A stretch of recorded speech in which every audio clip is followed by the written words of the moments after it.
We shall make vermi compost today. First thing to do is to collect worms from the containers.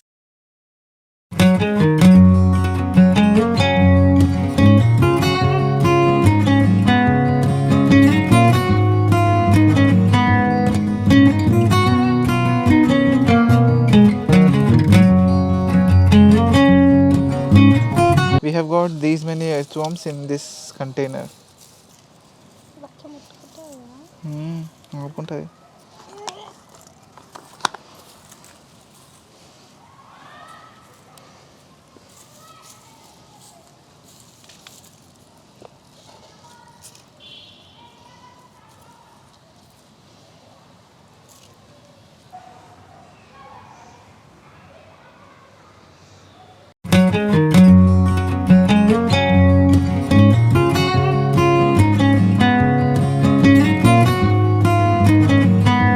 You need to create an environment for the worms in such a way that they will be happily stay in that environment and happily enjoy the food that we serve. And the outcome expected from the worms is just the compost. In order to create such environment, you need to have a wider container. Choose a container which is having lower in depth, wider in the width.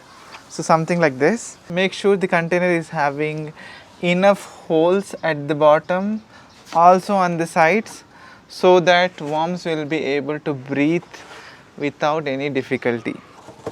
Now first thing to do is to cover the drain holes with some dry leaves. If you do not have dry leaves, you can go with cardboard pieces or a cotton cloth as well.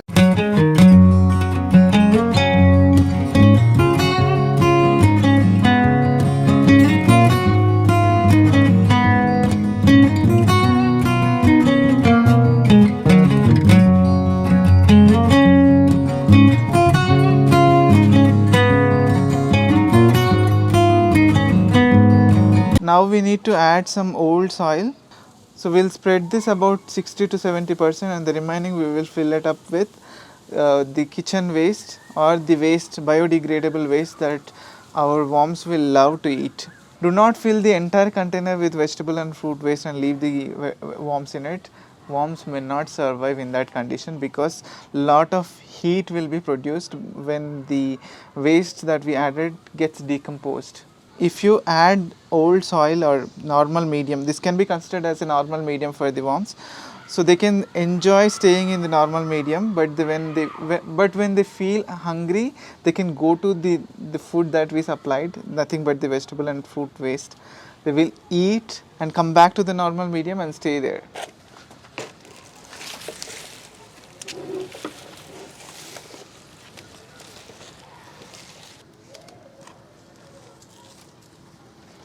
Now you just need to make some space in this container so that you can add the waste. Here we have got some rotten bananas.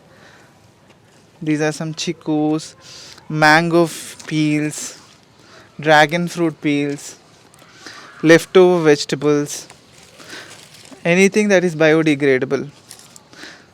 This is bottle gourd. We also have few watermelon peels. This is the compost that we have made with kitchen waste, nothing but vegetable peels and fruit peels, also adding them layer by layer in the container along with the dry leaves. If you request, I can make a video on how to make kitchen compost. It's a regular normal compost, it's not vermi compost. You have to make sure that this medium is always moist at all times. It should not get dried. If at all it gets dried, our worms may not survive. Check the moisture level in this container from time to time. I usually water it once in a week, once in a 4 days or once in a week, depending on the weather condition. And I also frequently check the moisture level. You just need to sprinkle some water to make it moist. Home for our worms is already ready. Now they need to shift to new home and enjoy the food that we served and produce compost. Enjoy your new home.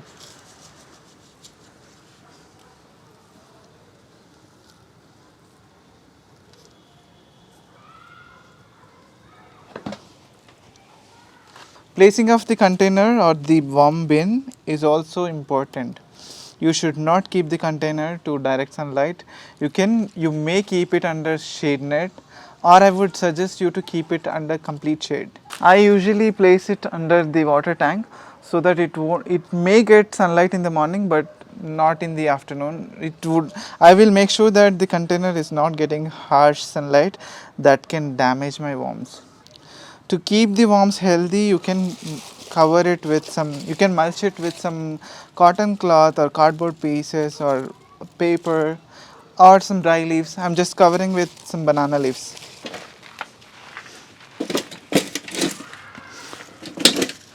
Compost or the material whatever we have added, it should only be moist, not too soggy.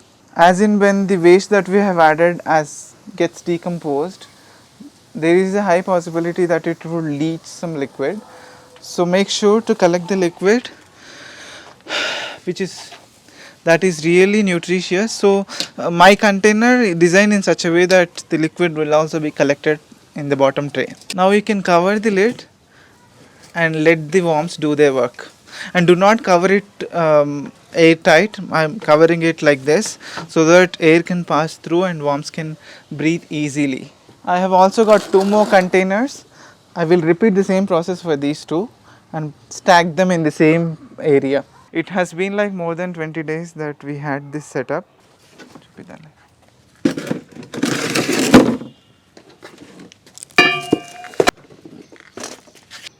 Something that I did but did not record is just I have added some more waste or some more kitchen waste to this container. Nothing but I added some more food for my worms. Okay, let's check the progress now. Here you can see some seeds are germinated. These are some of the seeds from vegetable waste that were germinated, as you can see. And this is mango sapling, and this one too. I think this one is a spine guard. I'm super excited to see this sapling. I'll carefully take it out and plant it somewhere. Look at these worms.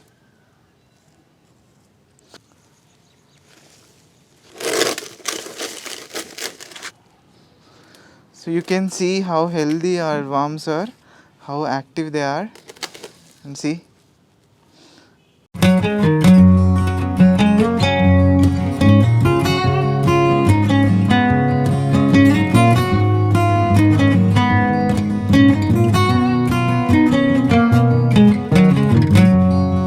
You can easily find the difference between regular kitchen waste compost that we prepare in a different way and the vermi compost. You can see how free flowing the compost is, and all these are like castings of the worms, nothing but excrete kada? Nothing but excretion of our worms. They eat the food that we supplied, and the leftover, whatever they excrete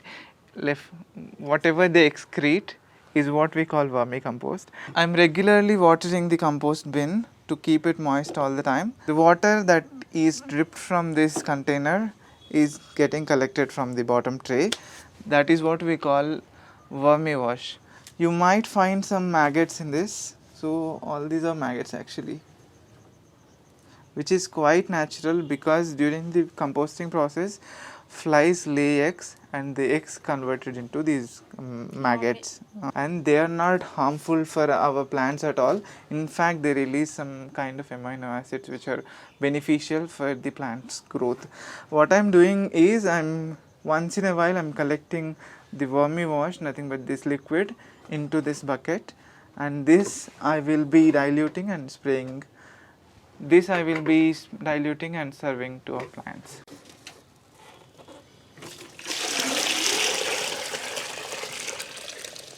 It has been like around 2 months that we installed this vermicompost setup here. What I'm regularly doing is I'm adding kitchen waste on the top layer, and as in when it gets slightly decomposed, I'm taking it out and digging holes in the worm beds and serving it to the worms. The worms are really enjoying and making compost, rich compost. Let's see the progress.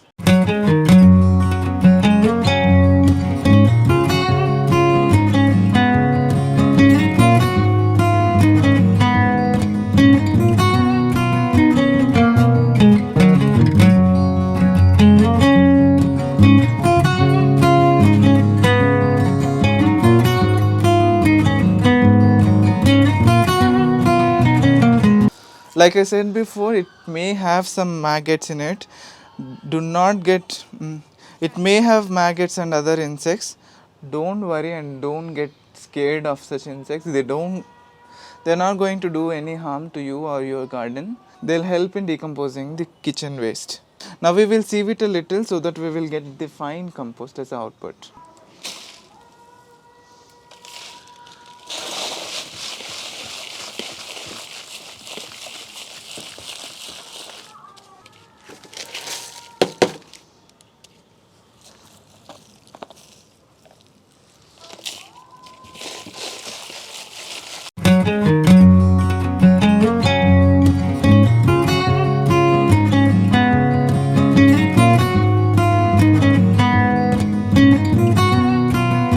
After sieving one full tub, I have got this much amount of vermicompost.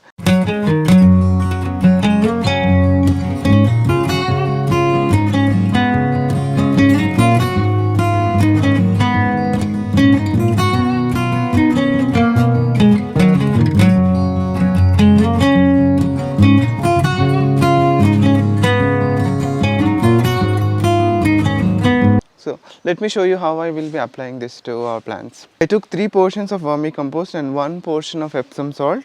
I'll mix it together and then I'll apply it to our plants.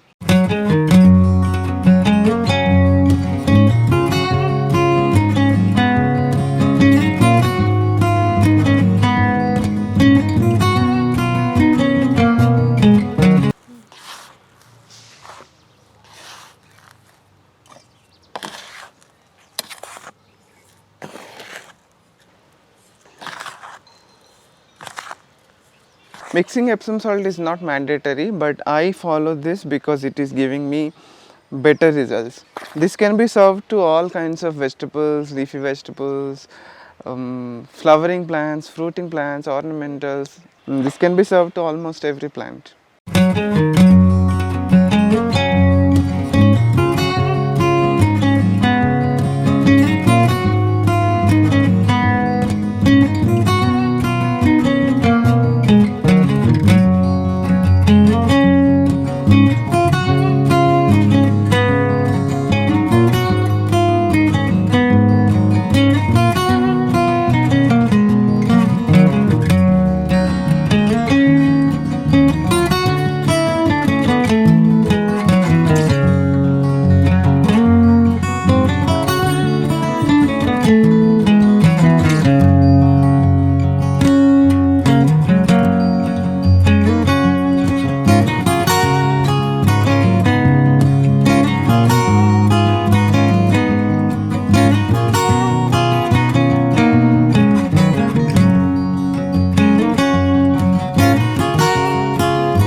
One batch of compost can be served to all varieties of plants that I have in my garden.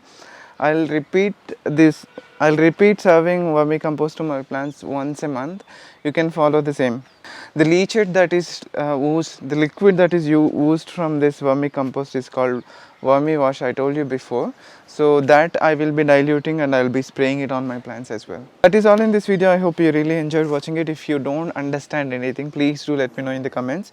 I'll try to clarify in the next videos. I'll try to clarify in the coming videos. If you like it, please give it a thumbs up. Do let me know your feedback in the comment section. Do share your video with your family members and friends. And do not forget to subscribe to my channel. I'll meet you again in another video. Bye bye.